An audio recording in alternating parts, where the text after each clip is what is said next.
The U.S. has declared a public health emergency to bolster the federal response to the outbreak of monkeypox. Already has infected more than 6,600 Americans. The announcement by the Department of Health and Human Services frees up federal funding and resources to fight the virus, which may cause fever, body aches, chills, fatigue, and pimple-like bumps on many parts of the body. Joining us right now is Dr. Tyson Bell, critical care and infectious disease specialist at the University of Virginia in Charlottesville, Virginia. Glad to have you here, Doc. So how in the hell did we get here where now we're dealing with monkeypox? I know it's one thing on top of the other, and we were already sick of COVID 2+ years in, and now another public health emergency. But essentially, what we're seeing is the monkeypox virus, or the virus that causes monkeypox, has found a way to infect more people than usual. This has been a disease that's been known to people who are working in West Africa, Sub-Saharan Africa, but it's made a jump and it started infecting populations in Europe and the United States, and for that reason, it's got the attention of officials, and cases have been going up. And I think it was the right call to declare a public health emergency so that you can gather resources to attack it head on. Okay, so I saw a message earlier today, and that was someone who was coming here to Las Vegas for NABJ, but chose not to when this report went out. Let me see if I can pull it out. It said, as of August 1st, there are 23 probable and confirmed cases of monkeypox in Clark County, and the Southern Nevada Health District is looking to keep a handle on the situation. But the thing is, this is what it says. It says the good thing is that the monkeypox signal is relatively low, and it is coming from strategic manholes that service segments of the Las Vegas Strip and from at least 1/15 wastewater treatment plants. Okay, so where's it coming from? And because I'm seeing some reports that say you can catch it only with skin-to-skin contact. So how do we truly protect ourselves? Right. So really good question. So monkeypox can be detected in the sewage just like COVID can, but the primary mode of transmission looks to be skin-to-skin contact and sexual activity. Now, it can spread other means. It can be on bed linens, for instance, and other surfaces. It can be spread by respiratory droplets. But the primary mode is going to be direct skin-to-skin contact and being in prolonged activity with somebody face-to-face for a long period of time. So the main ways to protect yourself, luckily, we haven't had an explosion of monkeypox to the extent that it's infecting many different kinds of populations like we saw with COVID. It can affect anyone. Let's be clear about that. It's an equal opportunity virus, but it has been predominantly seen in the LGBTQ community and specifically men who have sex with men. So, if you're a member of that community, I think it makes a lot of sense to take extra precautions right now to make sure that you're safe. So what do we do? Do we not hug people? Do we fist bump? And if you're an individual, how do you detect it? What are we looking for? Right. So I don't know about you, Roland, but I have not been spending a lot of time in other people's faces in general because I don't want to catch COVID, and we are in the surge of that right now. Now, this is not as easy to transmit as COVID. So if there's anything that can be said that's good, it's that it's much harder to transmit than COVID itself. It's, the aerosols, that's not merely a primary mode of transmission. Now, the symptoms to look out for, there are many, unfortunately, but some of the ones that have been, publicized and seen on TikTok videos and stuff are skin lesions. So, that is one aspect of this virus that presents differently than some of your usual sort of viruses that you can contract. Other than that, fevers, chills, muscle aches, those are very generalized sort of symptoms. But the appearance of the lesions and skin rashes really should be a clue to get checked out. All right, questions from our panel. I'll start with Dr. Greg Carr. Thank you, Roland. Doc, thank you, man. Just looking at some of the articles from today, for the U.S. to have 5% of the world's population and a quarter of the reported monkeypox vaccines, seems like you covered all the bases. But you said something quickly that I want to go back to. Maybe that's what stops some people from traveling to Vegas for the NABJ and NASJ, HJ conventions. You said something about clothes, bed sheets. Could this be a problem in hotels? And also, maybe just a quick follow up. We're right at the moment. The dorms at Howard, for example, open up next Monday. Kids are coming back to school. Are you concerned about, and they'll be down there in Charlottesville right around the same time. Are you concerned about students now returning to campuses?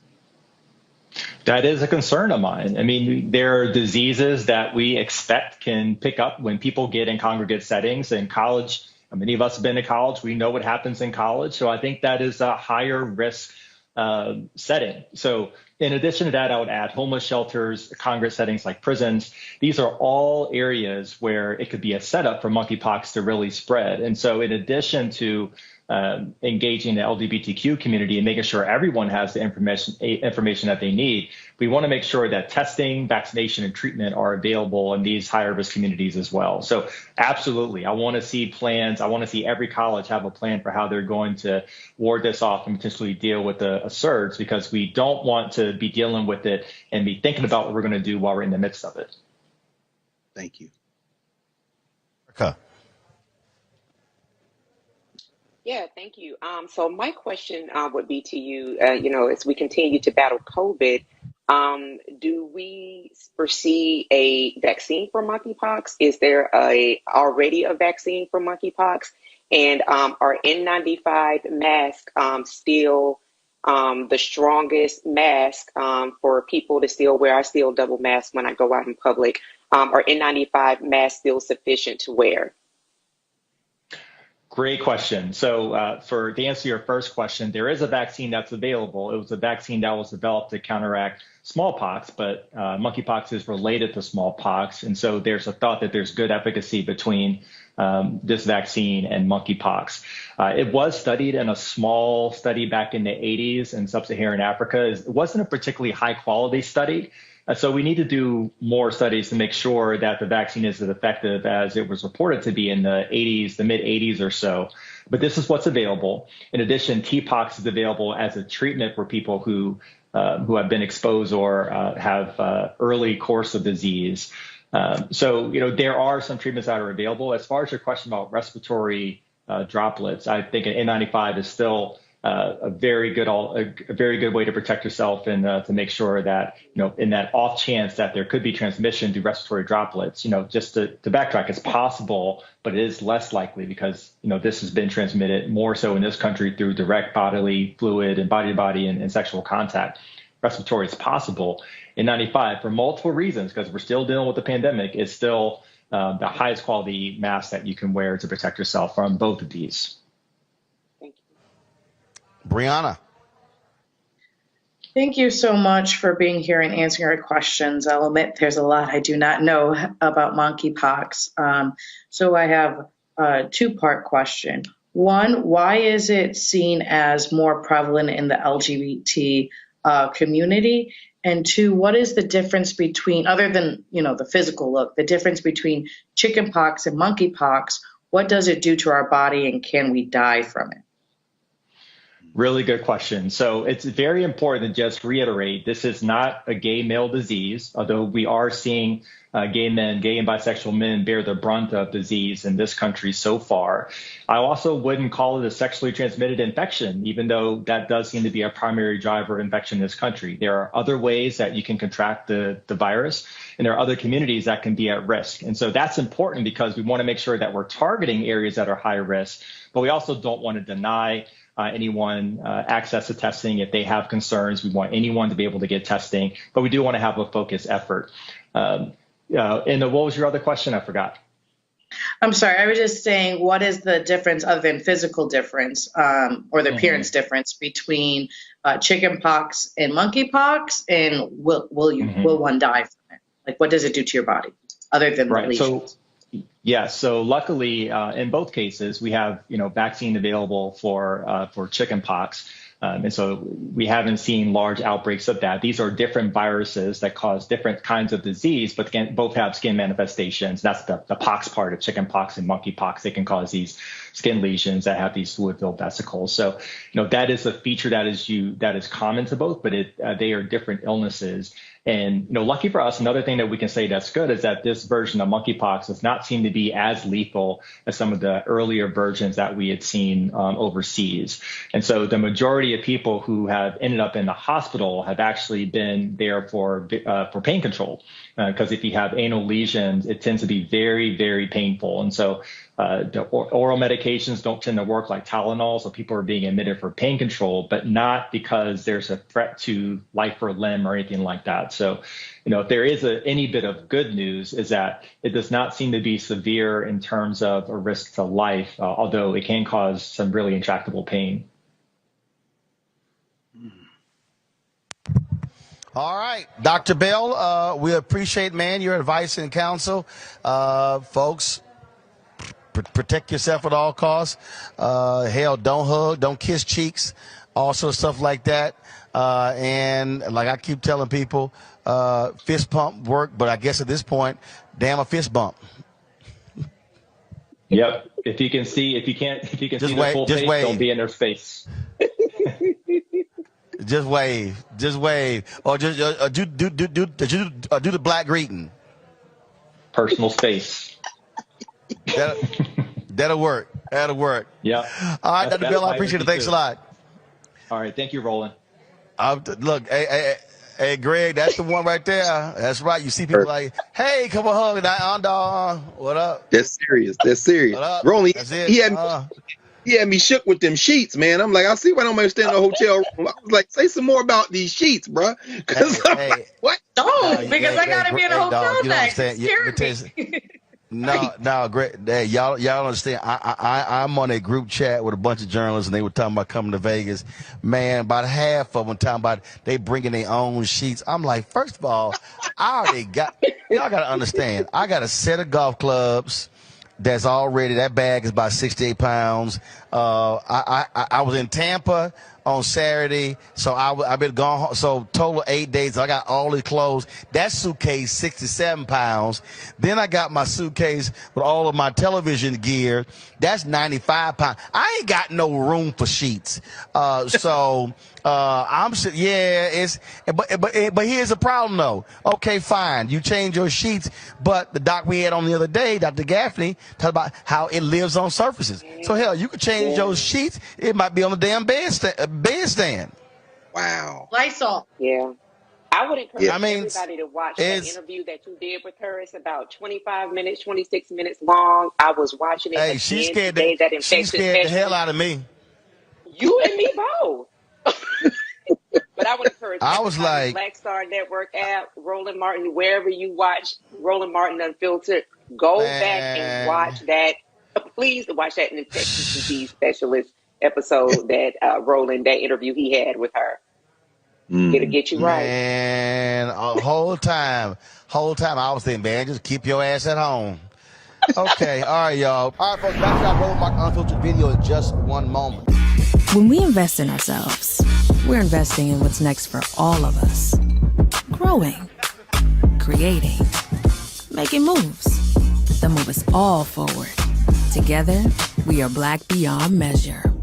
Folks, another state has declared a state of emergency due to monkeypox. It is growing across the country and across the world. Nearly 800 cases have been reported in California. Governor Gavin Newsom declared the state of emergency on Monday and will help coordinate a government-wide response. This comes after cities, after New York State as well as San Francisco declared public health crisis. We're joined now by Dr. Alexia Gaffney. She's an infectious disease expert, and we're certainly glad to have her here. So first and foremost, Dr. Gaffney, what the hell is monkeypox? So monkeypox is an infection primarily of the skin caused by a orthopox virus or monkeypox virus. It is not at all related to chickenpox. I've gotten a lot of questions about that.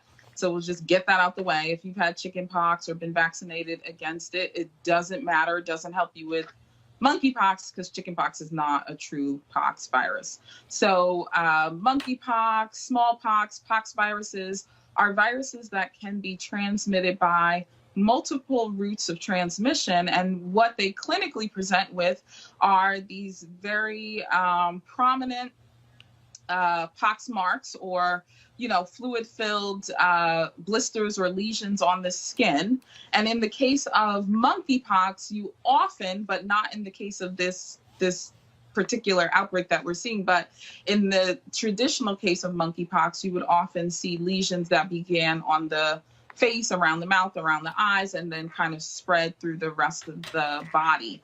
In the cases that we're seeing with these current outbreaks of monkeypox throughout the United States and throughout Europe and outside of Central and Western Africa, where they traditionally occur, we're seeing spread of lesions that are starting in the stomach, the abdominal region. We're seeing lots of cases where people are having lesions on the genitals and the rectal mucosa, because although this is not a sexually transmitted infection, we are seeing sexually related exposures and possible sexual transmission. But the primary mode of transition is through respiratory droplets, right? So if I'm speaking and you and I are within 3 or 4 feet of one another, and I have those little spittles of saliva that you can see, that can carry that virus, that can land on your face, it can land in your mouth or in your nose, and that's why we see the traditional spread from the face down. Monkeypox virus can also be spread through skin-to-skin transmission, right? So if I have lesions on my skin, whether I know they're monkeypox or not, if someone else has skin-to-skin contact with those lesions, they can pick up the virus that way. So some of this, quote unquote, sexual transmission may be secondary to skin contact. And then not everybody who's experiencing monkeypox in this current, public health emergency is having skin lesions. We're seeing patients who have lesions in the mouth, in the back of the throat. We're seeing people who have lesions in the eyes. We're seeing people who have lesions in the rectal tissue or the anal tissue when we're talking about sexually transmitted cases. And so there's multiple routes of transmission. And so, this picture here that you're showing is probably someone who's had the infection for some time. Their lesions are starting to crust over. And that's what happens, right? Someone, and I didn't even mention this, let me take a step back. So the rash is not even the first symptom, Roland. People first become ill with what we call a prodrome of flu-like symptoms. And we always say that, right? Flu-like symptoms.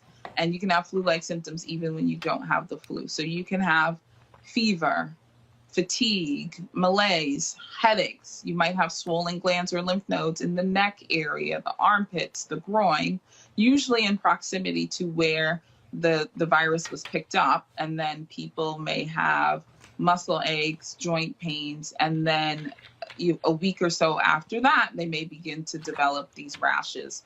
And initially the rashes are like flesh colored, and they just start to become raised.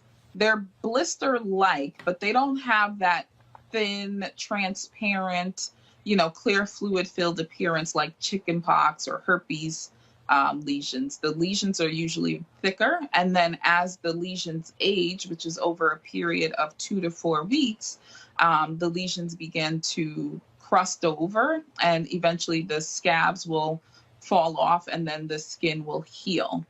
Unlike chickenpox or herpes virus outbreaks, the lesions that monkeypox causes can be very scarring and very disfiguring.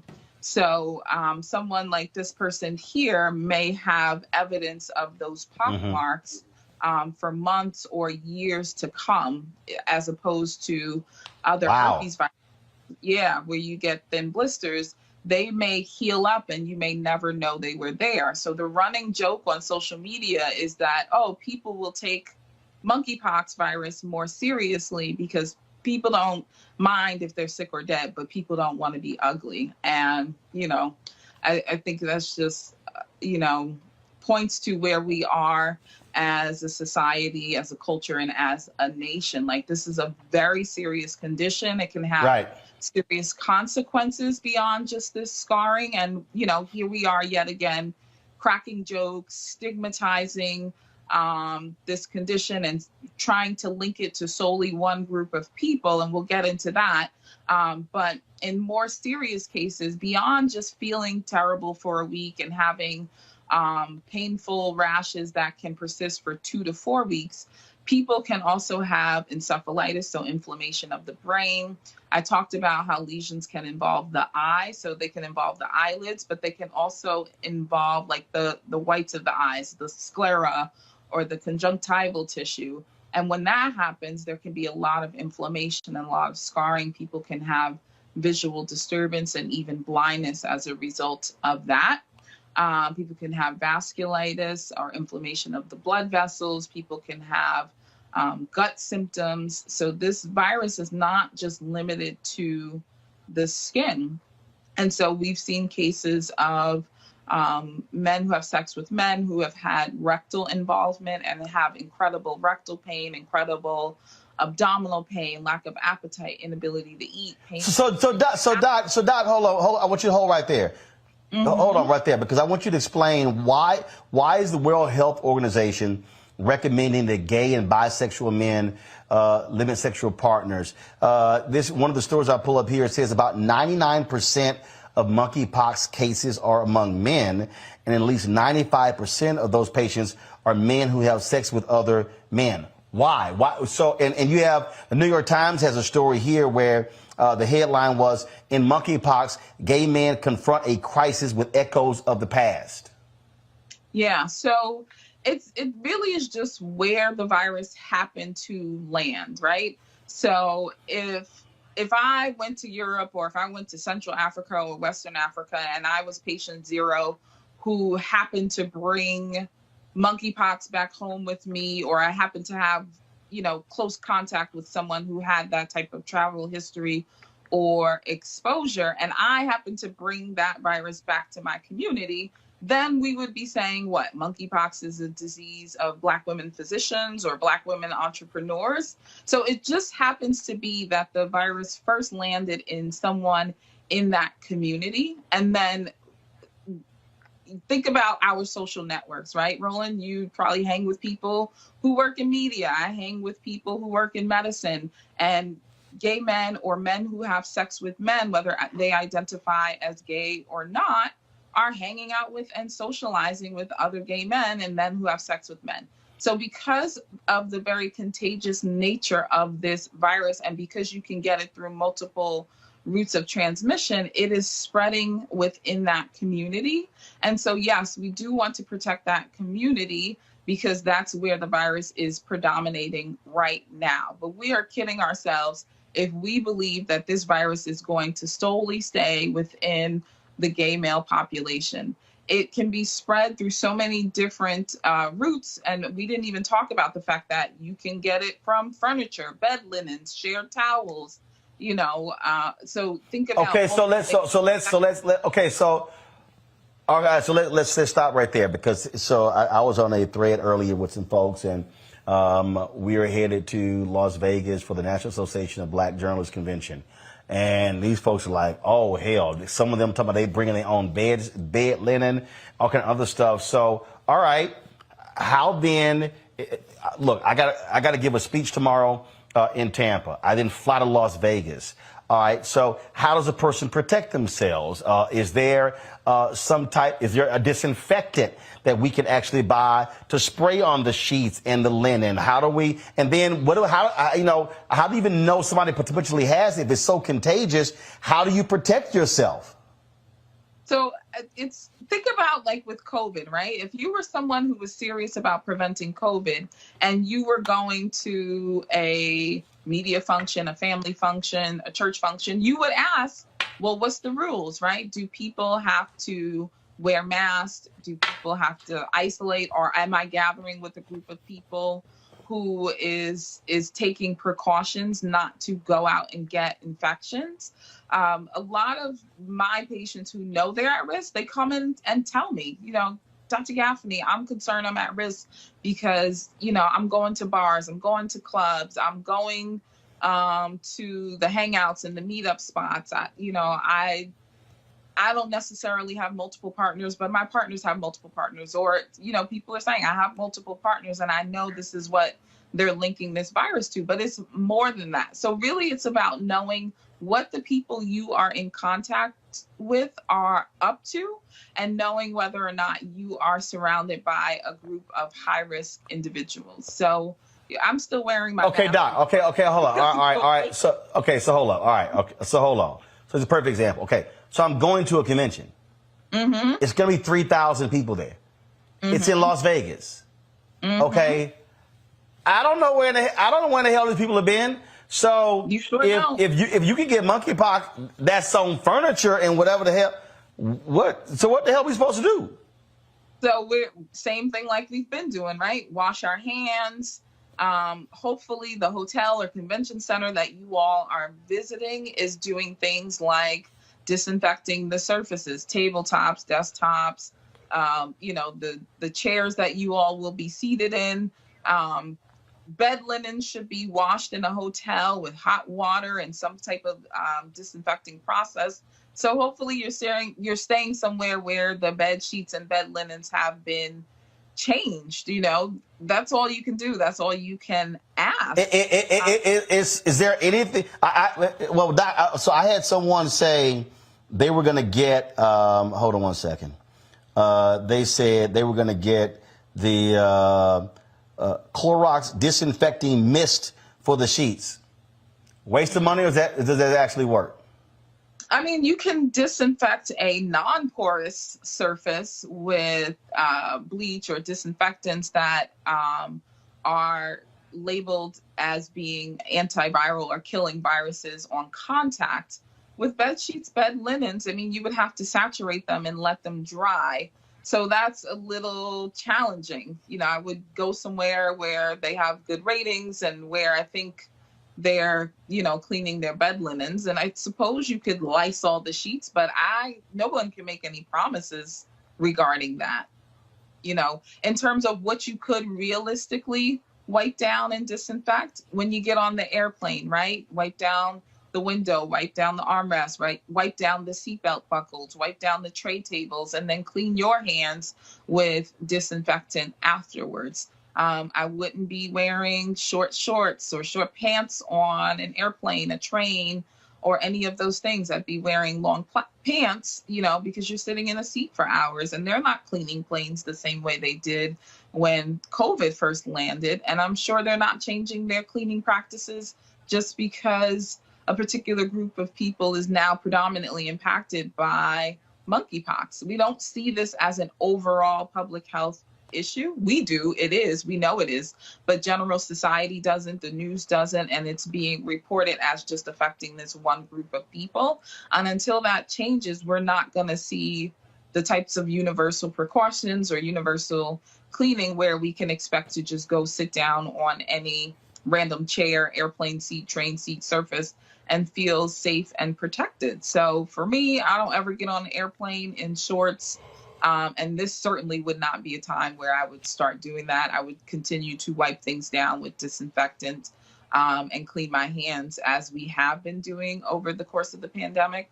I've never been on a plane without a mask, even pre-pandemic, but certainly since the pandemic. And I have no intention to do so. Nothing on an airplane is so amazing that I need to be breathing in the air of the people around me, because sick people get on and off planes every single day. All right, so I just posted in this chat, I said, I have a black infectious disease expert on now, and she said that Clorox disinfectant ain't gonna do shit.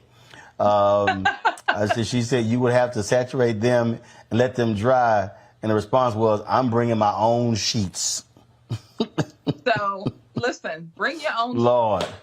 But, there's so many things to talk about and so many things that we talk about in the background as a medical community that the general public is not privy to. So when I'm on a call and we're talking about what's happening with monkeypox around the country and around the world, there have been cases where someone who works in a healthcare setting or someone who's taking care of someone with monkeypox, like stripped the bed and gathered up the sheets and got monkeypox infection that way, right? Because we just said this virus can live on the surface of things. So you don't want to be sharing towels and washcloths, and you want to make sure, yes, that you have access to clean bed linens, but you better doggone protect your skin if you're going to go in a hotel with the concern in your mind that I need to bring my own sheets because I don't trust their sheets. Well, if you don't trust their sheets, you don't want to take them up with, short sleeves on and gather them and go throw them in the corner. Now you've had skin to skin contact with a fomite or an inanimate object that can potentially spread this infection. So there's so many things to think about. And I think we just have to be, reasonable. We have to keep our wits about ourselves, and we just have to take basic precautions. Like, I'm shocked that, people didn't really have a habit of just washing their hands and keeping their hands clean pre-pandemic. I'm glad that folks who didn't have learned, but we have to keep that up at this point.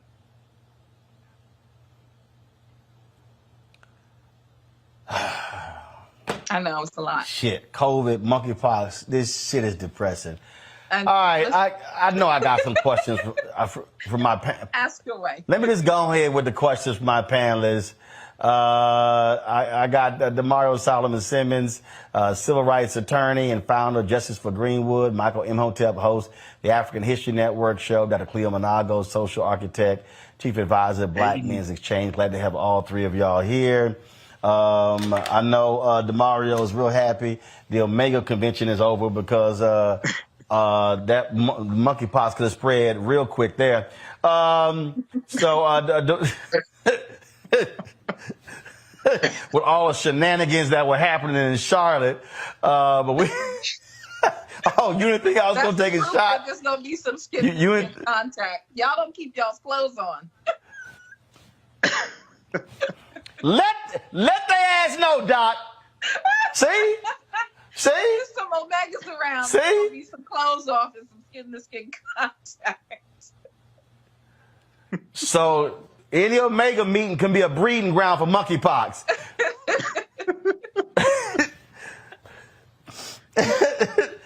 All right, Mario, you get the first question then. I went to HBCU, I know.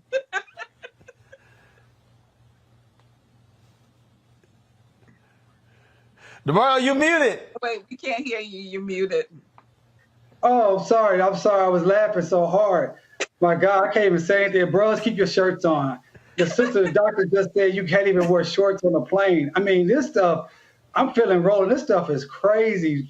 Monkeypox. Doc, I know you already said it, but can you just once again, what is the best way to protect yourself in addition to keeping all your clothes on, to my brother and my frat brothers?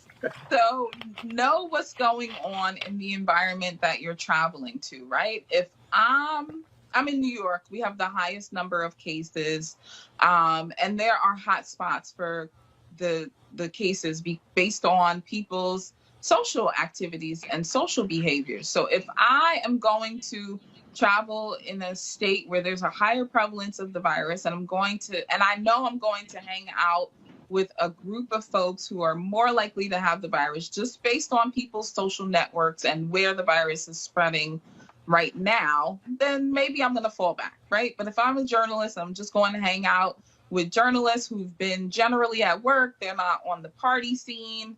And hopefully they're doing basic things like wearing masks and washing their hands, and that they're reasonable people who would stay their butts at home if they had flu-like symptoms for any reason. Then I feel pretty reasonable about that, right? We tend to run in similar circles, whether it is our work groups or our social groups or our parenting groups or whatever the case may be.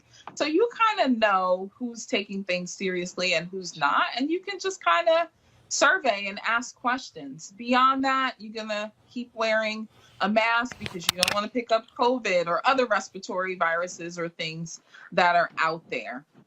You're going to wash your hands. You're going to avoid touching your face or touching your skin unnecessarily. And you're going to avoid close contact with people whom you don't know and who you don't know what they've been up to. Now, when you gather with 3,000 people for working purposes and things like that, well, maybe you're not going to wear your mask on the stage to give the talk or whatever, but maybe if there's a huge networking event or everybody's in the room, you might keep your mask on when you're shoulder to shoulder with a bunch of folks, or standing in a circle within 6 feet talking to a bunch of folks.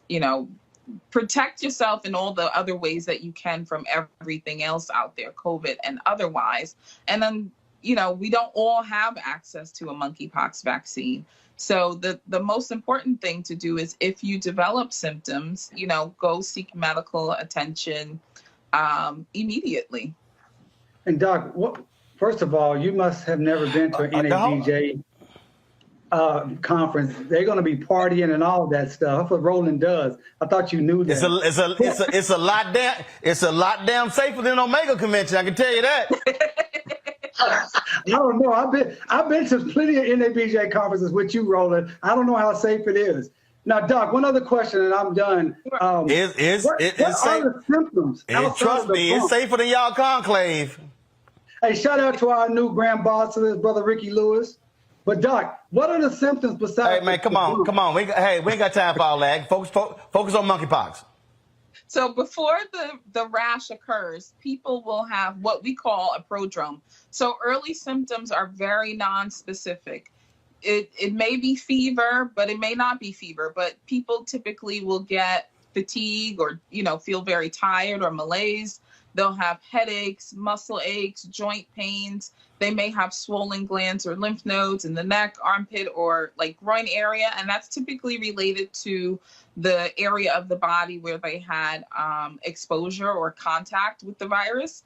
And then a week or so after that, or a week to 2 weeks, people can begin to develop the rash. And the rash starts off as firm, fluid-filled, I'm going to say blisters, but they're not really blisters because they have a thicker skin or thicker wall than a typical blister would. And they usually pop up in crops or clusters, and lesions can appear at different times. So, and that can occur over a course of 2 to 4 weeks is typically how long people are sick. So if people, are not feeling well, they need to stay their butts at home. And people, if they're not feeling well, they need to, reach back to the people that they've had previous contact with and see if anybody has been diagnosed with anything. Of course, you're going to screen for all the things that you would get screened for, right? Do you have COVID or not?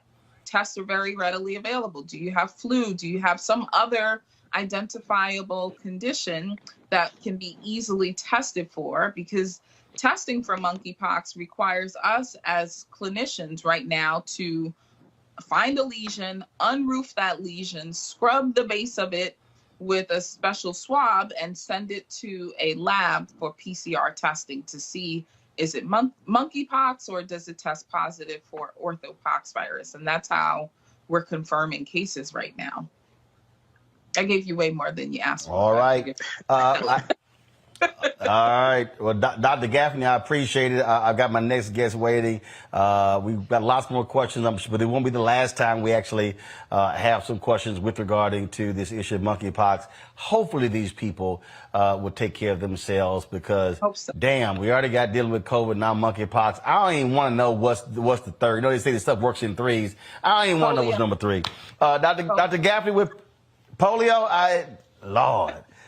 All right. Yeah, Doc, we appreciate it. Thanks a lot. Thanks for having me on. You all have a great day. All right, folks, back to our Roland Martin Unfiltered video in just one moment. When we invest in ourselves, we're investing in what's next for all of us. Growing, creating, making moves that move us all forward. Together, we are Black beyond measure. Folks, Black Star Network is here. I'm real revolutionary right now. Support this man, Black Media. He makes sure that our stories are told. Thank you for being the voice of Black America, Roland. Hey, Black, I love y'all. All momentum we have now, We have to keep this going. The video looks phenomenal. See, there's a difference between Black Star Network and Black-owned media and something like CNN. You can't be Black-owned media and be scared. It's time to be smart. Bring your eyeballs home. You dig?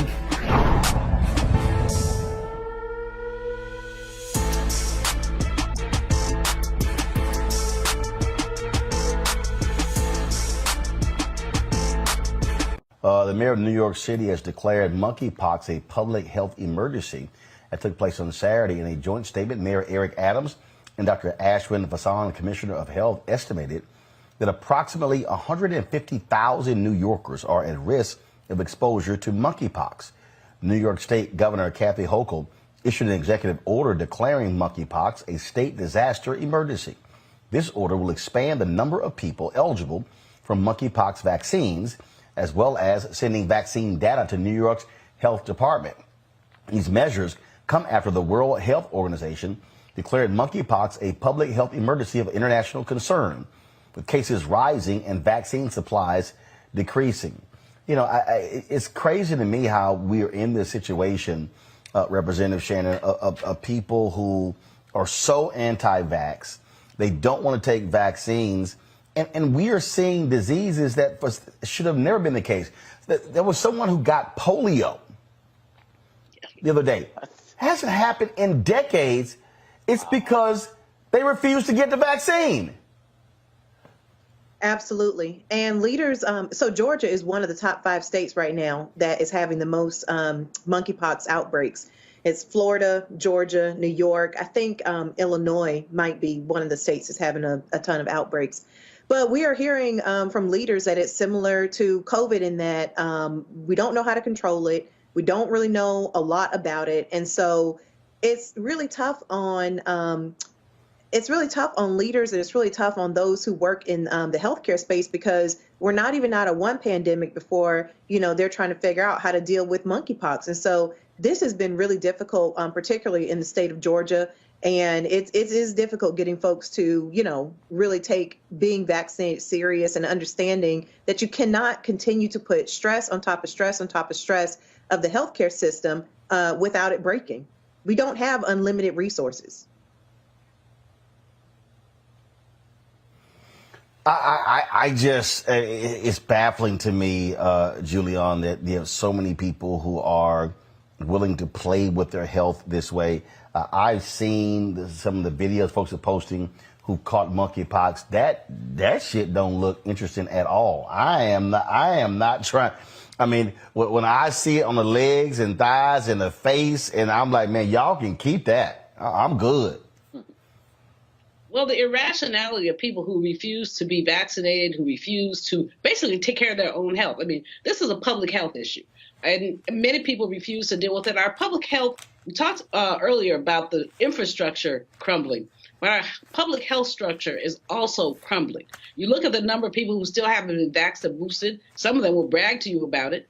And then we have this new thing, this monkeypox. It does look gross. I mean, it really looks gross. But in any case, if you want to look like that, go for it. Just stay away from me, because apparently even if you brush up against somebody with this stuff, you could catch it.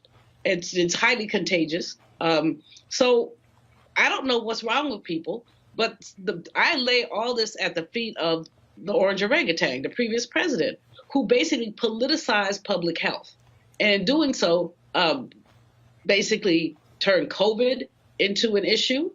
They may have turned monkeypox into an issue, just because these people who follow him about COVID, it's like passing the baton and they're going to just regurgitate the same old nonsense.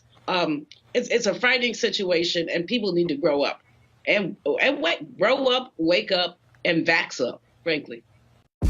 When we invest in ourselves, we're investing in what's next for all of us. Growing, creating, making moves that move us all forward. Together, we are Black beyond measure. Have a conversation about these rising cases of monkeypox. Now, if you are not familiar, it's okay. If you're still trying to figure out, well, what exactly is it? How does it affect me? Do I need to get a vaccine for it? all of those questions, and there are still a lot of questions about this viral condition. We can certainly help to try to answer as many of those questions as possible, because the next conversation that we're going to have is with a nurse practitioner. She's been a clinical nurse and has been studying this situation. She's been in the medical field for over 20 years, and she's seen a lot. But one thing she has not seen is this conflation of viral health issues that we've been dealing with over these past few months, going from COVID, now dealing with monkeypox. And it was just shared yesterday that there is a polio case that was revealed in New York. Polio. Wow. We want to welcome to the airwaves of the Black Star Network here on The Culture, Nurse Alice Benjamin. Nurse Alice, good afternoon. How are you today? Good afternoon. I'm doing well. Hope you and the viewers are too. We are doing well, considering, Nurse Alice. Considering. That's all I'm gonna say, ma'am. Considering. I don't know where to start in terms of trying to wrap my mind around just some of the medical challenges that we are facing as a people, and of course as a country. You have been studying this. You have patients. You've been in the medical field for over 20 years. You are a clinical nurse on both the individual and the family side. Is this just totally like foreign to you in a sense of seeing all of these things happen at the same time? Okay, so I want to preface this by saying that yes, I am a healthcare provider, but I'm also a consumer of health as well. And I'm a mother, I have a family. And so, yes, all of the things collectively that have been happening, if we look at all of our health issues, we look at women's reproductive health issues and the battle that we've been having with that. We look at COVID, and we're barely getting our head above water when it comes to COVID. We, somewhat are resuming normal activity, but, they're saying infection rates are on the rise, and there's a new vaccine, the Novavax vaccine. So we're hearing a lot about that. The polio case in New York. And then now what's right in front of us that we're hearing a lot of these days is monkeypox. So, and, monkeypox, and let me just also say this, I know we're going to talk about this later, but monkeypox is not a gay man's disease. I want to be very clear about that. When we look at our LGBTQ community, a vulnerable population, women's health issues, vulnerable population. We look at COVID, brown and black people, vulnerable populations. I feel like, all minorities, our health are really under attack, and we have to fight to stay healthy. And that starts with being informed and empowered. So I'm excited to get in today's conversation so we can help the people navigate through what seems like treacherous waters right now, just trying to stay well. Yeah, I think we definitely need to stay well. So you're saying that monkeypox is not a gay man disease. Now, how do you say that? And then yet there is all of this other talk saying that it's being transmitted between two men who have intimate relations with one another. So break that down for us. Okay, so monkeypox is a viral disease that stems from the monkeypox virus, which is a kind of a cousin, if you will, to smallpox. And I know that the folks who are greatly impacted, disproportionately impacted right now, are gay and bisexual men who have sex with men. That is the majority of people, but that does not mean that other people can't get it. There was actually a study in the New England Journal of Medicine, and they looked at, I believe it was like 600 cases in various countries from April to May. And yes, about 98% of people who were infected were men. And yes, they did get it from intimate and sexual activity. However, the way that monkeypox is transmitted is not exclusively through sex. And there's nothing genetically different about gay and bisexual men that makes them predisposed to this. The way that monkeypox is transmitted is through contact, physical contact, intimate contact through sex. It could be through hugging, massage. It is contact primarily with the lesions, which have a very high viral load. We also believe that respiratory and saliva can carry a high viral loads of the virus, which is why, really being kissing someone, being up in someone's face, exchanging those type of fluids. That is how it is transmitted primarily. Now, I'll say this: it happened with gay men. It doesn't. I mean, although their activity. Let me back up. We believe that some of this got to the United States from a super spreader event that happened in Europe, and then people traveled, and it found its way to the United States. Now, while it may primarily right now be occurring in that population of people, they have partners, they have friends, they have families, they have children, and that contact, whether it's intimate and sexual, or it's just I'm hugging my mom, I'm hugging Nana, or whatever the case may be, that is an opportunity for it to spread. And in fact, there are women and children who now have contracted monkeypox. So we know that this is not just a gay person's disease. And we got to be mindful, because we saw this in the HIV/AIDS pandemic. And, people labeled it a gay person's disease, didn't pay it much mind, didn't get the attention it needed until it spread to the general population. If we are not careful, if we do not educate ourselves, if we do not empower ourselves, and if we do not all take the precautions for this, we can find ourselves in a similar situation. So we can't take this situation for granted. We can't act as if, oh no, I'm immune to this because as a man, I don't have sex with another man, so I'm good. Absolutely. And I've actually heard patients say that, oh, I'm not worried about monkeypox because I'm not gay, I'm not a lesbian, I'm not, all of these things. And I had to explain to them the actual mode of transmission. And when I explain that to them, I mean, even as simple as this, because, I have friends and family members who are part of the LGBTQ community. If I go and, if one of them were to have monkeypox and I were to give them high five, hug them, give them dap, all those things, there is intimate contact there, and, even when we look at, let's take the person who perhaps is bisexual. They contract monkeypox. They can have sex with men. They can have sex with women. Then it spreads. Then the woman has it. The woman, unbeknownst to her, she has it. She can spread it to other people, to her children, to, it's endless. There are so many opportunities to spread this, and we just need to be mindful of that so we can, limit that. So it's more, it's an external condition. Yes. Is that yes. What I'm understanding, Doc? Okay, so it's an external condition. And, just close contact, intimate contact can lead to its transmission. As we look at that, it just seems like that's super hard to try to protect yourself from. I mean, you use the AIDS, you talk about HIV, you talked about AIDS and how,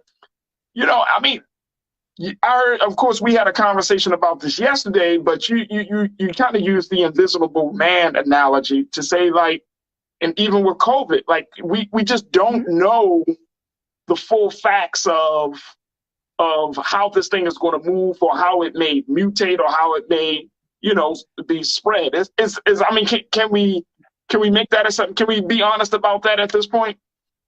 Well, yes, let's be honest. So this monkeypox is endemic to Central and Western Africa. And, we did have a small outbreak in 2003, but other than that, we've not dealt with this in the United States. We've just not. So, while the CDC and the public health department say, contact your healthcare provider, we as healthcare providers are real time getting information from the CDC. We are learning about it. We are, studying it. We are trying to keep up with things. So as people come to us for help, we know how to help you. But let's be very clear. I've not been treating this for years and years and years. I'm, unlike a heart attack or a stroke, I got that inside and out. I could say it in my sleep backwards, even if I was, had a little adult beverage. I got it. But with monkeypox, this is new. So I'm just being honest, because people get frustrated. Like, oh, well, this doctor said this and this person said this, and why all the mixed messages? And I will be honest, I have colleagues who have initially also said, oh, this is a gay person's disease. And it is indeed not. And let me just insert this.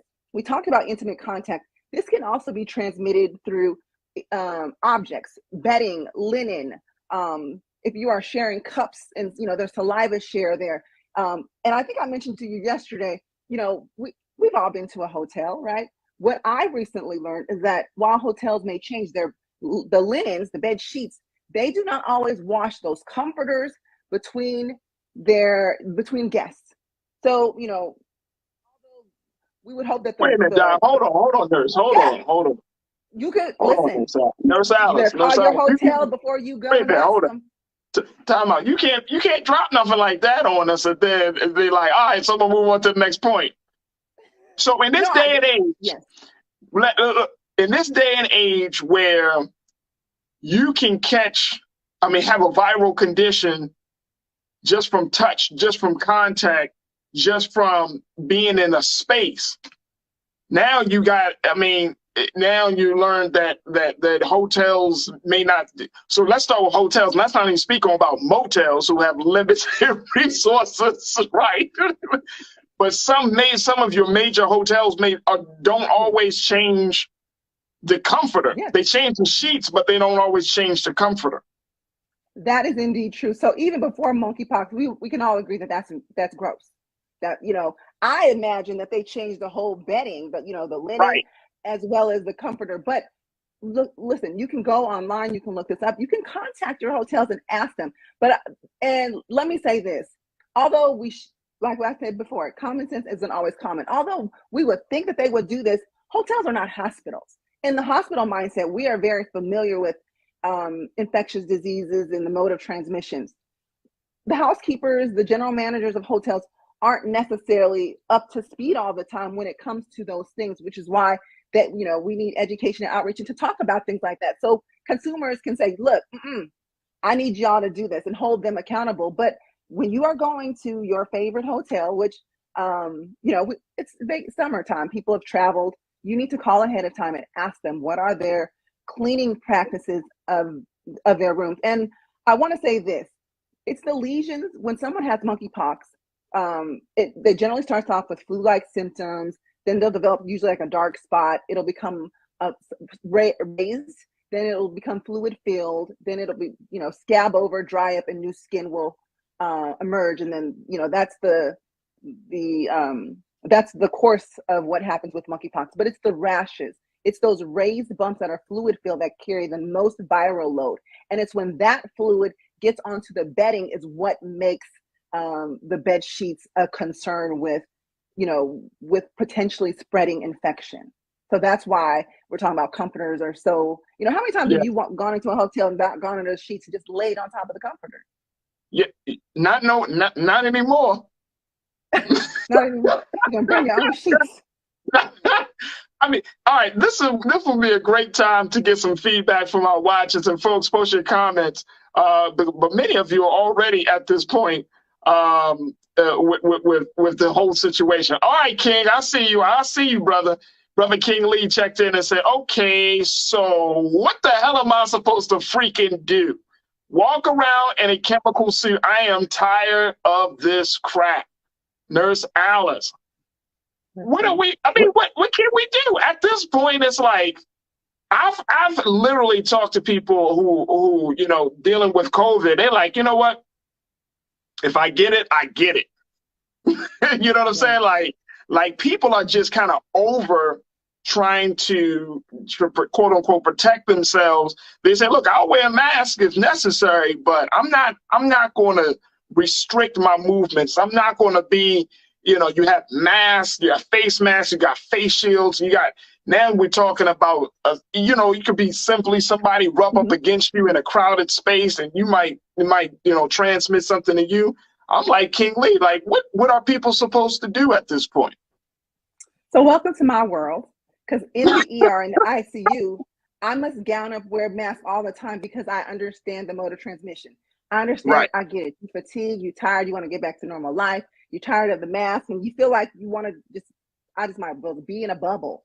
However, I still want to, say, do that if you want to, but then when you end up in my ER and my ICU bed, you're going to sit there and say, man, I wish I would have done this and that. I hear that so much, even with people from other medical conditions, like they've had a heart attack. Oh, I wish I would have, ate healthier, just exercise a little bit more. So people who've come in with COVID, and I've had people who are anti-vaxxers, don't want to wear a mask, like, I don't care, this is made up and blah, blah, blah, blah. They've ended up in my ER, my ICU bed. They're like on oxygen, can't breathe. And they're like, I wish I would have got the vaccine. Give me everything you got.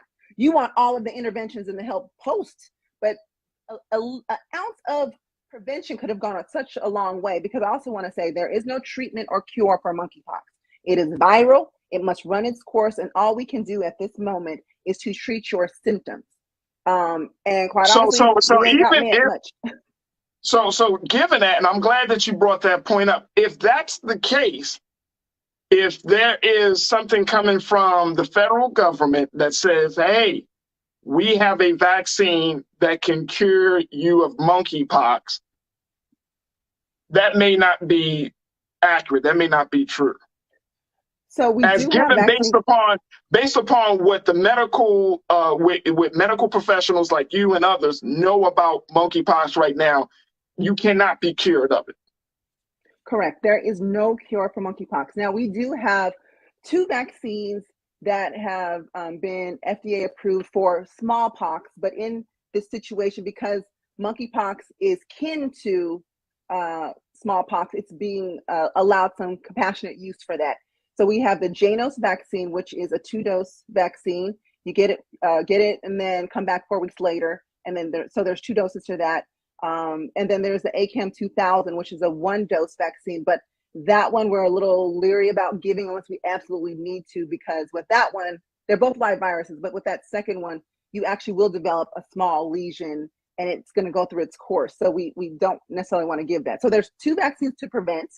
And if you are someone who's in high risk, let me just say this, if you're someone who's high risk, meaning you are someone who is gay or bisexual, who has sex with men and have engaged, especially in group activity that may put you at risk, or have more than 2 partners, as the CDC is saying, or feel you've been exposed, you want to right away call your primary health care provider or call your local public health department and ask, where can I go to get this vaccine? We have vaccine clinics popping up left and right.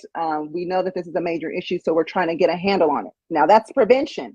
Now, once you have symptoms of monkeypox, it's usually self-limiting, but I'll say this, many people have said it's painful, it's extremely uncomfortable, especially depending on where the lesions are, because those lesions can also end up in your throat, your mouth, and actually internally.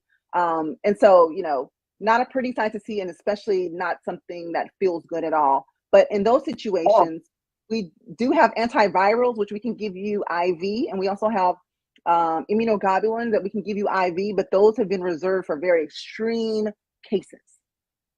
Let me ask you this, Nurse Alice. How long can the virus survive on the surface?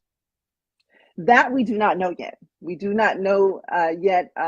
We do know that it can survive on inanimate objects because people have tested positive and reported having monkeypox, but they've had no international travel. They've not, they don't identify as someone from the LGBTQ community. And so when tracers have talked to them about what their activities are, it's been determined that, it's happened from an inanimate object. And there was one woman in the United States, they're still fleshing out her story, but she's actually reported getting exposed through money, which is very rare. But I just thought, you're gonna Google it, you're gonna read it, so I figured you might as well hear it from my mouth first. And so, but we're still fleshing out her story. You still have to figure out what other activities this person engages in, who's in their household, other things like that. But she strongly believes that is the only place where she's had her contact, and because of people who've tested positive who've also handled money, apparently. So we're still learning a lot. So let me just say this, we are still learning a lot. You're going to hear lots of unique stories, and until we can catch up, till the scientific community can catch up with data, evidence, all these things, it's going to be something where, I'm not really sure, so let me just take all the precautions I can until I know for certain that I cannot get it from this mode of transmission. So, and also I think that we need to make this clear. As of right now, based upon the cases, how many people have actually died from monkeypox? So, where it's endemic, or is this something that you may not die from? You may not actually, you may catch it, but it doesn't mean that it's a fatal virus condition, right? Correct. So, in where this is endemic to in Africa, there have been deaths reported that are a very small amount. I was reading one study out of 25,000 people, there was a reported 9 deaths.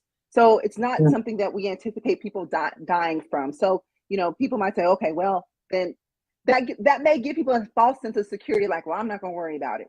However, there are different strains of this monkeypox. Now, I'm not saying that this is going to mutate. However, if you learn from your past, you apply the lessons learned so you can be better in the future. So taking a page out of COVID's book and taking a page of what has happened in Central and West Africa and other countries, we want to be mindful that although we don't anticipate a mutation of monkeypox, which right now we have the Central African strain, we want to just be careful because we don't know exactly what's going to happen, because that's how viruses survive. They learn how to mutate in their hosts, right? Because they want to continue living. So right now, death is very, very low, low probability of having.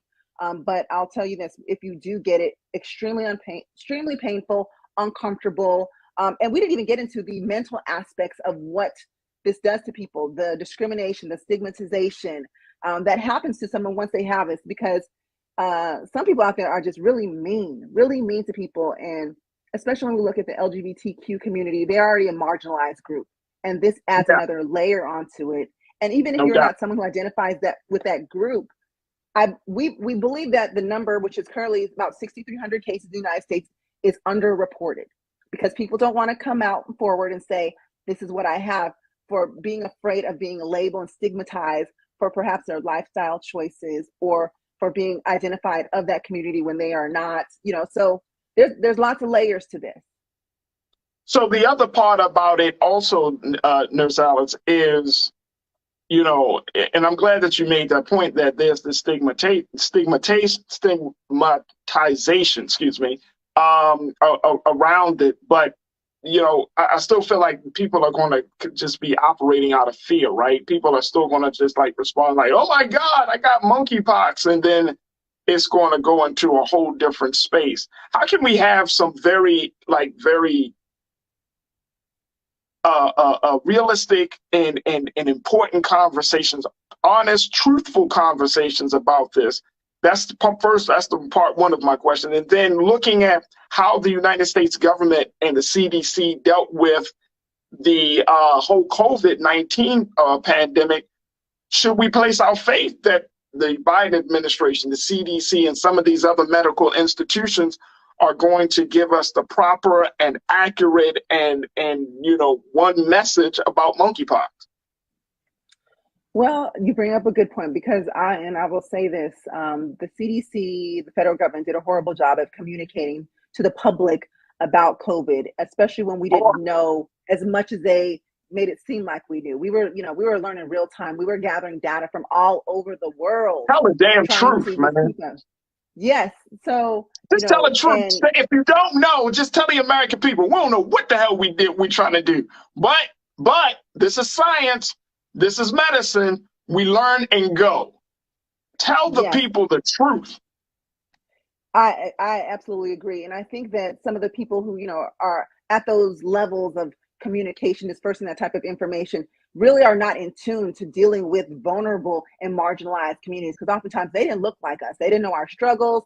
They're like, oh, social distance 6 feet away. Well, I'm a social distance if we live in a two-bedroom apartment, there's 8 of us. I mean, help me understand. So, we really need people who look like us, who understand our struggle, to communicate these things, which is why I pride myself on talking to people before they become my patients, because I want you to have that bit of information. And even if I'm not your provider, you can go to whoever your provider is and ask them the hard questions, and just be prepared. They may not know because they don't know our struggle. And that's just fact. So, but when it comes to the monkeypox, I believe the government in many of these states, especially those who've declared public health states of emergency, they've learned from COVID, like, oh, no. Let's nip this in the bud. Let's activate this so we can get resources, manpower going, so we can get vaccine and education outreach going, so we can coordinate better, so we can get more vaccines. So that piece that they're doing better in. At least I'm in California, and California, New York, and Illinois are those states that have done that. So that's a step in the right direction.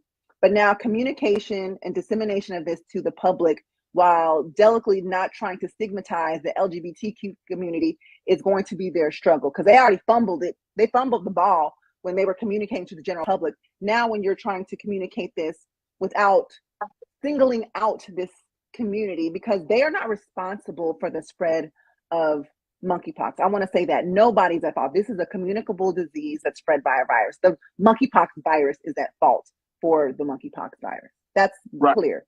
That's fact. So I'm hopeful that they will partner up with community organizations, partner up with the LGBTQ community, and then also, allies of that community, to make sure we are disseminating this information in a way that is important and meaningful to everyone. So like I said, I've had people say, oh, this doesn't impact me, I'm not gay. Well, let me read you real quick and tell you how this transmits, and how you shouldn't say those type of things. So it's like a twofer. I'm gonna have to educate you on your etiquette, and then also educate you on how this disease is spread. So I can't say for sure that they're going to get it right the first time, but you got people like me that are here to help, and people like yourselves who are allowing us to talk about this on your platforms is really meaningful. And the other part about that too, Nurse Alice, is the fact that if you've already taken the COVID vaccine, you already got boosted, and then folks start to say, well, you could take this vaccine to deal with monkeypox, or this vaccine to deal with the polio situation. I mean, it's a lot going into the body. And there are a lot of people in this country that are against this whole idea of constantly being medicated to deal with these like outside, external threats. How do where is the reconciliation of those two forces? People want to, I think, and I'm the same way. I want to be healthy. I want to keep my family healthy, but I don't want a whole bunch of different chemicals coming into my body. And then, as the industry is trying to learn and go, and then my health becomes compromised as a result of it. And then to add on top of that, you got policies where you can't, if you do fall ill, if you become severely sick, you can't go to Pfizer or can't go to any other pharmaceutical companies and say, hey, your product make me sick, because guess what? They're protected. So, it puts us as the American people in a very, very precarious position. Yes, I understand. And so for people who may not know, for most vaccines that are FDA approved, if we encounter an injury or a reaction, we can generally, notify the manufacturer, and then that begin a process of some type of compensation or trying to make this right. With the vaccines, the COVID vaccines, especially since they were emergency use authorized. However, FDA, actually Pfizer is now FDA approved. So that there may be some changes in that. I'm unsure about that piece, because you actually may be able to come back to Pfizer now. But when it comes to the vaccines, I know it seems like a lot of medicine being injected into someone, especially if you're concerned about what is it really doing to my body. So we've encouraged people, I'd rather you be protected than not. So if that means that you space this out, by all means, space this out. Now, when it comes to someone who is vaccinated and boosted from COVID, so perhaps if you have Pfizer or Moderna, because those two vaccines have a small risk of what we call pericarditis or myocarditis, which is inflammation around the heart. We recommend that you space the vaccine. So if you're going to get a Moderna or a Pfizer vaccine, but then you're going to go get your monkeypox vaccine, we ask that you wait at least 4 weeks in between, so you don't increase your risk of developing the inflammation around your heart. Because one vaccine alone, you have a small risk, but two vaccines together that both have those risks, we ask you to space those out. But I get it. A lot of vaccines, and it seems like they're all coming at you at once. You're a little leery because you don't really understand the science. We don't have long-term data yet. Perfectly reasonable, and it's okay to feel that way. This is where you as a consumer can do your due diligence, do research, talk to your healthcare provider, ask questions. And if you still, and this is how I am. I'm a healthcare provider, but I'm here to empower you so you can make the best decision for yourself. I can't make you do something. You can ask me, Nurse Alice, what would you do? I can tell you what I would do, but ultimately at the end of the day, it's your decision. I'm going to respect your decision. And even if you choose not to get vaccinated, I'm still going to offer you tips and suggestions on how to keep yourself safe. But, if you ask me, Nurse Alice, would you get these vaccines if, and which, by the way, even as a healthcare provider right now, I'm not eligible for a monkeypox vaccine, although I might be at risk for it because there's such a limited amount. But if you ask me, Nurse Alice, when the time comes, if you're eligible and you can have access to this vaccine, would you? And my answer is going to be yes. When we invest in ourselves, our glow, our vision, our vibe, we all shine. Together, we are Black beyond measure. It's time to be smart. Roland Martin's doing this every day. Oh, no punches! Thank you, Roland Martin, for always giving voice to the issues. Look for Roland Martin in the whirlwind, to quote Marcus Garvey again. The video looks phenomenal, so I'm really excited to see it on my big screen. Support this man, Black Media. He makes sure that our stories are told. See, this difference between Black Star Network and Black-owned media and something like CNN. I got to defer to the brilliance of Dr. Carr and to the brilliance of the Black Star Network. I am rolling with Roland all the way. Honored to be on a show that you own. A Black man owns the show. Folks, Black Star Network is here. I'm real revolutionary right now. Roland was amazing on that. Stay Black. I love y'all. I can't commend you enough about this platform that you've created for us to be able to share who we are, what we're doing in the world, and the impact that we're having. Let's be smart. Bring your eyeballs home. You can't be Black-owned media and be scared. You dig?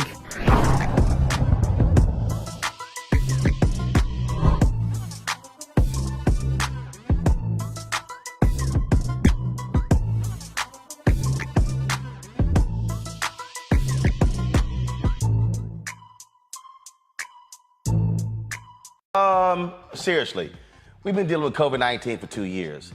Now we got to deal with this damn thing called monkeypox. Are you serious? Look, I know folks have been walking around, no mask, things opening up, but the reality is we are seeing with this new COVID strain how it is, of course, hospitalizations are going up all across the country. We're not seeing, though, the same intensity when it comes to testing, when it comes to protection. Dr. Peter Hotez, he's, of course, Texas Children's Hospital virologist. Of course, you heard him. He's been on the show before. Doc, glad to have you back on the show. My goodness, it's a whole lot that's happened. Yeah, that's right, Roland. A whole lot that's happening, and a whole lot of it is going unrecorded and unseen, both for COVID-19 and for monkeypox. Let's see if I can break it down. I mean, for COVID-19, so everybody's doing home testing, home antigen testing, which is actually a good thing because people are knowing when they're infected and know when they're at risk of transmitting the virus to their family members or their friends. The problem is those numbers are not getting reported to the state health departments and to the federal government, so they go unrecorded. So when you look at the graphs, what you see is a bump when, in fact, probably the number of new cases is as high as anything we've seen in the past, probably as high as the Omicron wave, more than maybe a million new cases a day. So for every one case that's getting recorded, there's probably 7 to 10 that are going unrecorded. So the official numbers are 135,000 new cases a day in the country. It's probably closer to a million or more. The one thing we do know is the hospitalizations, as you correctly pointed out, are going up around 20% over the last 2 weeks, and we're going back over 400 deaths a day. And okay, it's not the 2,000 deaths that we've seen earlier, but 400 deaths a day still means COVID-19 is the leading cause of death in the United States of America. So we've got to really take this seriously. And look, you talk about taking it seriously. I was at Essence Festival in New Orleans. A lot of folks came back from that with COVID. Thankfully, I didn't. A couple of my staffers did. I was in LA the following weekend for Richard Roundtree's 80th.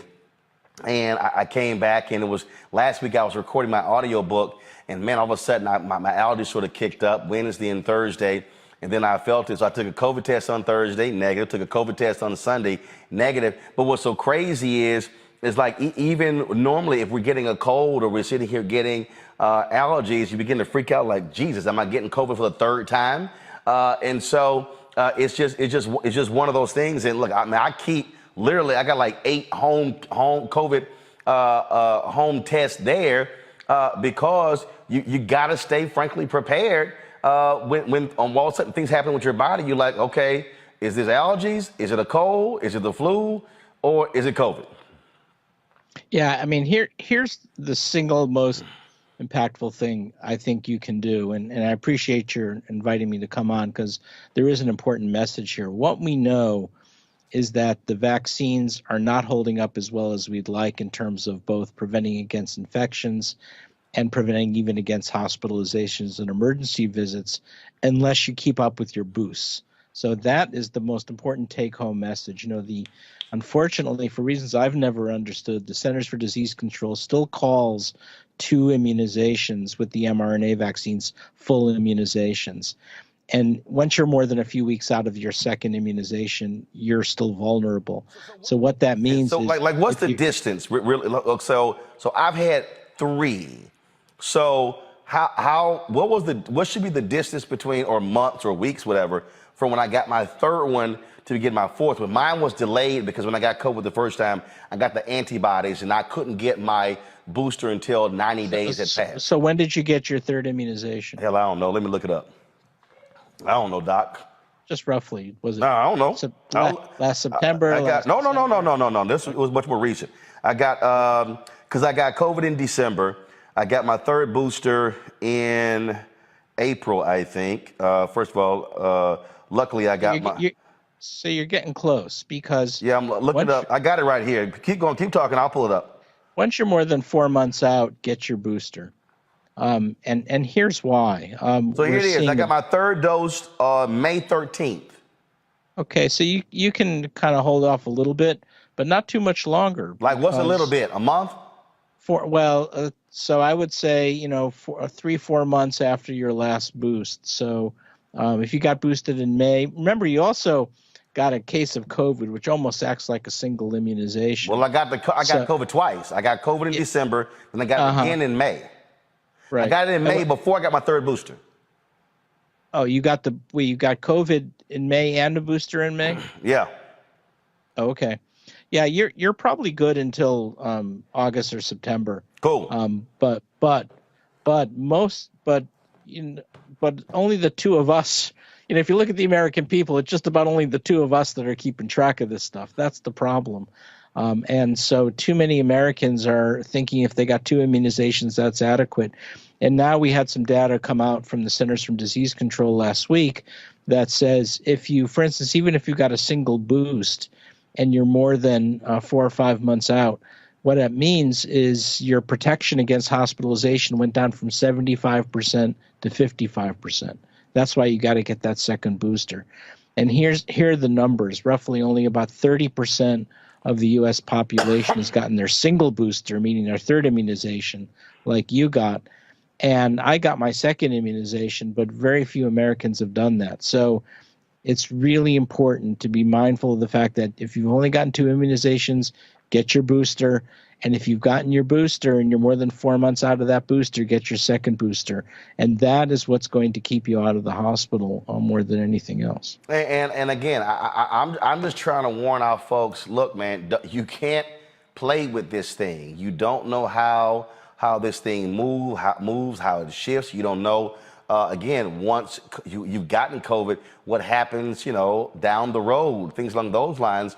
And so it's staying vigilant as best as we can. We got a panelist. We got some questions. Go ahead. Yeah. I mean, the problem is everybody knows someone who's been vaccinated and got breakthrough infection. Yeah. Right. And so there's these groups that are telling people, hey, see, that means that the vaccine's not working. It's not the case.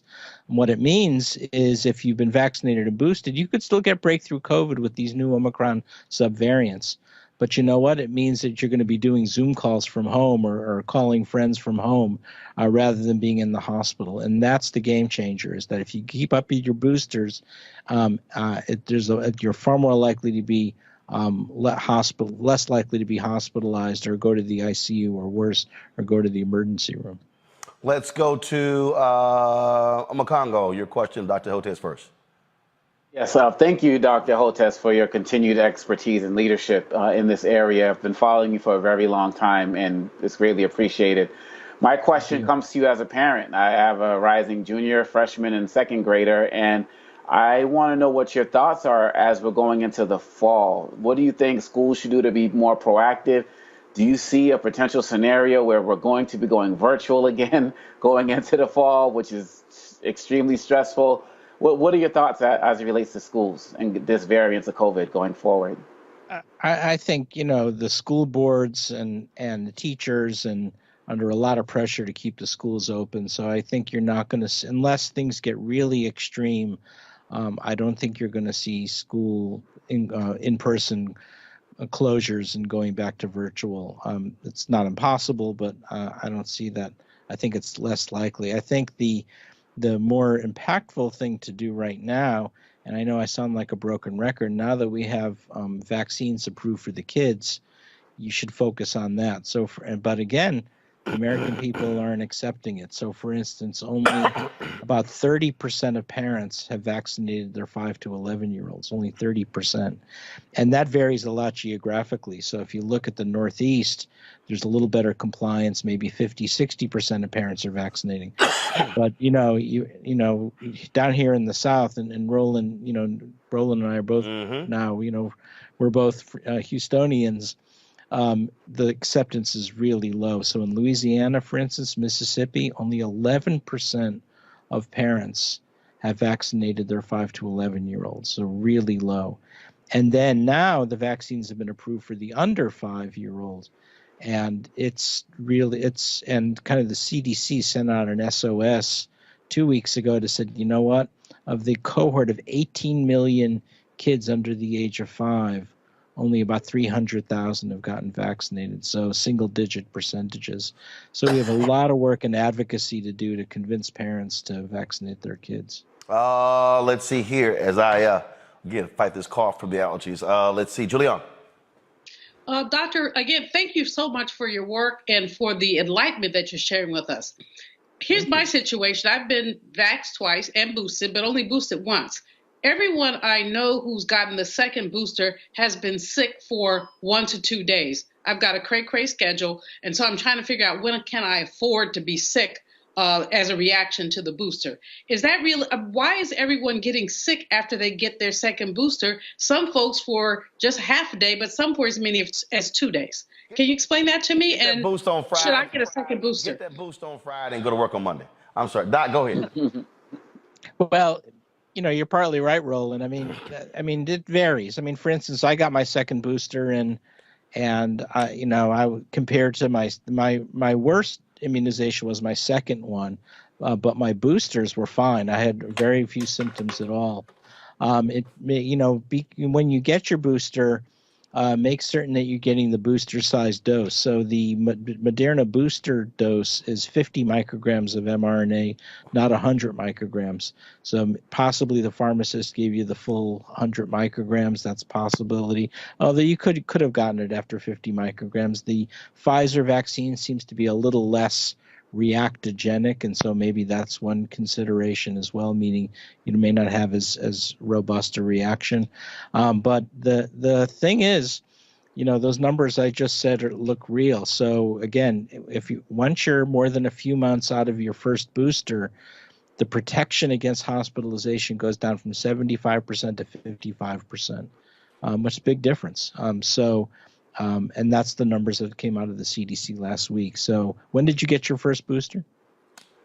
In December. You're ready for that second booster. I would, unless your doctor gives you some other reason why you shouldn't get it, it's something definitely to consider. And it does vary.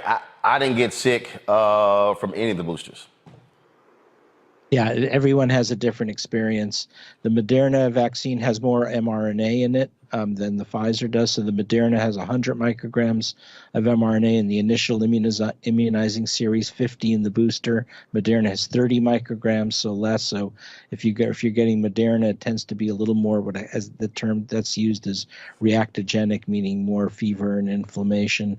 But it also holds up a little better as well because there is more mRNA. Jeff. Yes, Dr. Hotez, thank you so much. I am part of the Stepchildren Nation of vaccines. I got the one-shot J&J. and we got that in our family. We went over a year, had absolutely no problems, had no issues. I got sick. I felt sick about 30 minutes after I got the shot, and then it went away. Did not have a problem, was able to avoid COVID until, of course, school came back in and one child got it and it went through the household. I was down for about a day, maybe less than that, and then came right back. But those of us who got that one shot J&J, we've been wondering, because that conversation isn't in the mainstream as much, what do we do next to protect ourselves, and what's recommended? So it's a brilliant question, and you're not alone. So many people who got the J&J vaccine are feeling buyer's remorse because they're not getting instructions on what to do. And here's the reason for it.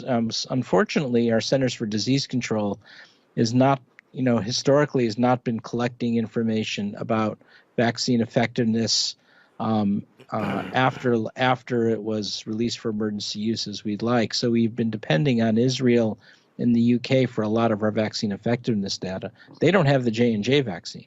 They don't have Moderna either, but they have Pfizer, which is another mRNA, so people kind of extrapolate from Pfizer to Moderna, but they don't have the J&J, so we're not getting as timely information about it. The truth is, the J&J vaccine is a very good vaccine, and in some ways it may give you more durable protection than the mRNA vaccines.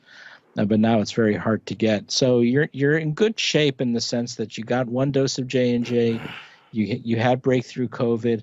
I would still get a booster with either Moderna or Pfizer, and likely that's going to give you a much better virus neutralizing antibody and help you weather this BA.5 subvariant so long.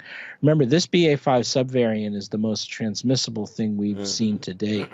And this is what's been happening. Each new variant or subvariant is more transmissible than the one before.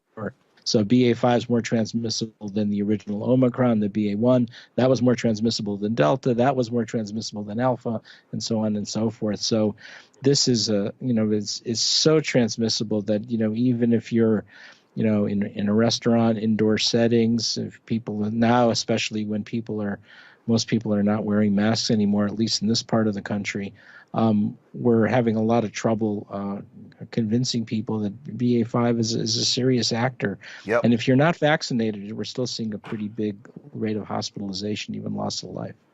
All right, Doc. So, okay, real quick, this monkeypox thing, Alex, the controller, want to know, do masks protect from monkeypox?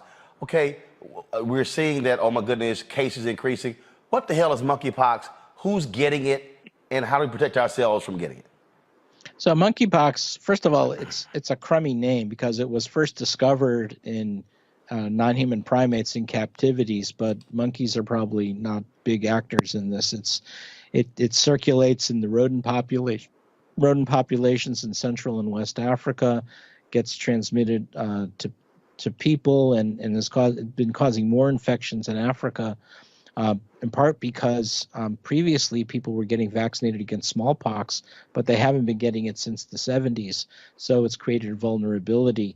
Now we've had our largest monkeypox outbreak ever in Europe and North America, particularly in social networks linked to the gay and bisexual male community. Not that it's sexually transmitted, it's happening through close skin-to-skin or oral-to-skin contact, and now we're about getting around 15,000 cases globally, and we're upwards of 2,000 cases in the United States, with the largest number of cases around 500 in New York. So it's through close, intimate contact, skin to skin, skin to oral, and the numbers are really going up. And there's good news and bad news here. The good news is we've got an excellent vaccine for it. It's made by a company in Europe called Bavarian Nordic. It's a pretty safe vaccine. The problem is we don't have enough doses yet. So the Biden administration is hoping for around 700,000 doses towards the end of this month into August, and then around 1.6 million doses by the end of the year. We're probably going to need 2 or 3 times more than that. So we're getting into the situation where we just don't have enough vaccine. So if you're a high-risk group, and that is, having close, intimate relations with partners who have monkeypox, it's a good idea to get vaccinated either after you've had that contact, what's called post-exposure prophylaxis, or as a form of pre-exposure prophylaxis. And the key now to fight this off is to really ramp up both the testing and the number of vaccine doses, because I'm worried that it's going to continue spreading in the population, and there's two things we don't want to happen. One, we don't want the transmission of this become so pervasive that kids start getting it, because kids don't handle monkeypox nearly as well as adults. That's point one. Point two, we don't want to get it into local animal populations, because then it becomes a permanent fixture in the United States, just like it is in Nigeria and Democratic Republic of Congo. So we've got to treat it as a crisis, because if we don't allow those numbers of cases to get up 10,000 cases, 100,000 cases, then we really have a problem on our hands. And so the key is education and awareness about your partners and limiting exposure. Second, getting the vaccine. And three, diagnostic testing. And the diagnostic testing is not as straightforward as it is with COVID-19. One, we don't have home testing yet. It requires swabbing a lesion. And since that's often an intimate part of the body, that's not the kind of thing you usually walk into CVS or local pharmacy to get testing. So you usually have to go to community health clinics that specialize in this. And so the access is not as great. So we still have a lot of work to do to get to where we want to be. All right, Doc, well, please keep up the good work and say hello to all my folks there in Houston and folks who do great work at the Texas Children's Hospital. And also, y'all shared what was it, your vaccine information with people across the globe. How did that turn out? Yeah, so far, our vaccine now in India, it's called Corbevax. 65 million doses have gone into adolescents. So it's the major vaccine used in India for adolescents. And we developed it here at our Texas Children's Hospital Center for Vaccine Development and Baylor College of Medicine, which I know, Roland, you know pretty well. And what I want you to do is once we get out of this BA5 wave, when you come down to Houston again, I want to give you a tour of the labs and have you meet our scientists. They'd be Sounds great. Love to do so. And that also shows you the difference between folks who are trying to save lives, because I saw something the other day where Moderna gave a golden parachute of $926 million to their CEO after getting almost $3 billion from the federal government. And so which is just beyond idiotic. Roland, we got $400,000 from the federal government. And we made a vaccine for the world. So $400,000 made a vaccine for the world. Just imagine what y'all could have done with $2.5 billion. I know, and I think we would have, could have potentially had the whole world vaccinated by now. But there you go. Who knows? All right, Doc, keep up the good work. We appreciate it. Thanks a lot. Okay, you're the best. God bless. All right, take care. It's time to be smart. Roland Martin's doing this every day. Oh, no punches! Thank you, Roland Martin, for always giving voice to the issues. Look for Roland Martin in the whirlwind, to quote Marcus Garvey again. The video looks phenomenal, so I'm really excited to see it on my big screen. Support this man, Black Media. He makes sure that our stories are told. See, there's a difference between Black Star Network and Black-owned media and something like CNN. I got to defer to the brilliance of Dr. Carr and to the brilliance of the Black Star Network. I am rolling with Roland all the way. Honored to be on a show that you own. A black man owns the show. Folks, Black Star Network is here. I'm real revolutionary right now. Roland was amazing on there. Stay black. I love y'all. I can't commend you enough about this platform that you've created for us to be able to share who we are, what we're doing in the world, and the impact that we're having. Let's be smart. Bring your eyeballs home. You can't be Black-owned media and be scared. You dig?